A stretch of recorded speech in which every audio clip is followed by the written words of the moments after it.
Qu'est-ce que la danse du Tao? Alors, quels sont les bienfaits?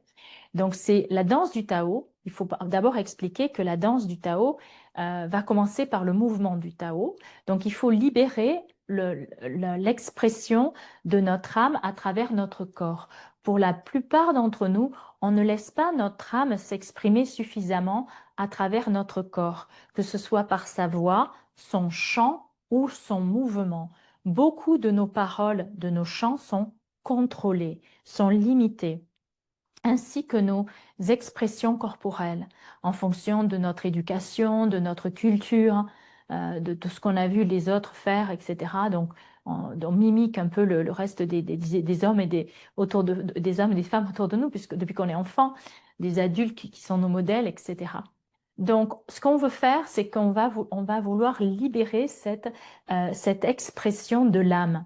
On veut redonner à notre âme notre voix et notre corps. On reprend pleine possession de nos moyens. Notre âme reprend pleine possession de notre être dans sa totalité. C'est extrêmement transformateur. Vous allez vous sentir léger, libéré, enfant à nouveau, l'enfant intérieur qui peut enfin se remanifester, se re-exprimer. Donc, pour la danse du Tao, quels sont les bienfaits? Premièrement, accroître le spectre du canal de notre corps pour exprimer les fréquences et vibrations plus élevées, et aussi le champ vibratoire, donc le spectre des mouvements et le champ vibratoire de chacun de ces mouvements, car tout est information, vous savez, un son est information, un mouvement est aussi information. Donc on veut augmenter fréquences et vibrations de toutes ces informations, qu'elles soient parlées, chantées ou mouvement, geste, d'accord, danse. Donc, ça, c'est très important de se donner cette opportunité-là. Aussi, comment élever notre jing, notre matière à l'intérieur de nous. Donc, on veut l'élever en fréquence et vibration et on veut accroître la quantité de notre jing, la densité de notre jing, de notre matière. Le jing, c'est la matière. On veut aussi euh, permettre au Tao de circuler plus librement à travers notre danse de l'âme. On veut que le Tao se manifeste, s'exprime par notre mouvement de l'âme et notre danse de l'âme. Et c'est ce qu'on appelle ici le Qigong, non plus le Minggong, mais le Qigong, c'est-à-dire c'est une pratique du mouvement. Et la lumière va venir briller vers l'extérieur. Alors que le Minggong, on va à l'intérieur, on condense et ça résonne à l'intérieur et de l'intérieur, ça sort.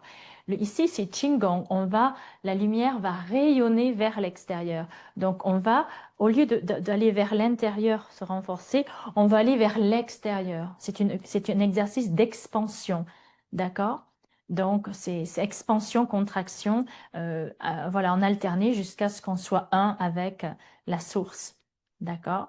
Donc voilà, et encore une fois, on va sortir de notre mental d'humain. On va faire l'exercice de cesser de penser comme un humain. C'est-à-dire, je devrais pas faire ça, je devrais pas, etc. On lâche ça pour vraiment laisser le Tao œuvrer à travers nous et laisser le Tao nous diriger.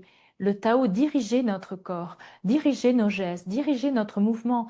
Et on va se sentir en telle joie parce que c'est ça, on est Tao. Le Tao n'est pas différent de nous, on est Tao, mais il est enfoui en nous. Donc on va aller en profondeur à la découverte du Tao en nous, en lui donnant le potentiel de s'exprimer par notre corps. Donc c'est ça, en fait, on devient présence du Tao de plus en plus. Quand on fait ça, on devient de plus en plus le Tao. Donc c'est amener la transformation de purification du Shen Qi Jing de l'homme, donc âme, cœur, conscience, âme, cœur, mental, énergie, matière. On veut l'amener au plan Tao, jusqu'à le dernier plan qui est le corps, Shen Qi Jing. Donc c'est le plan qui est généralement le dernier à s'éveiller. Donc ne manquez pas, on est tellement content d'offrir cet atelier.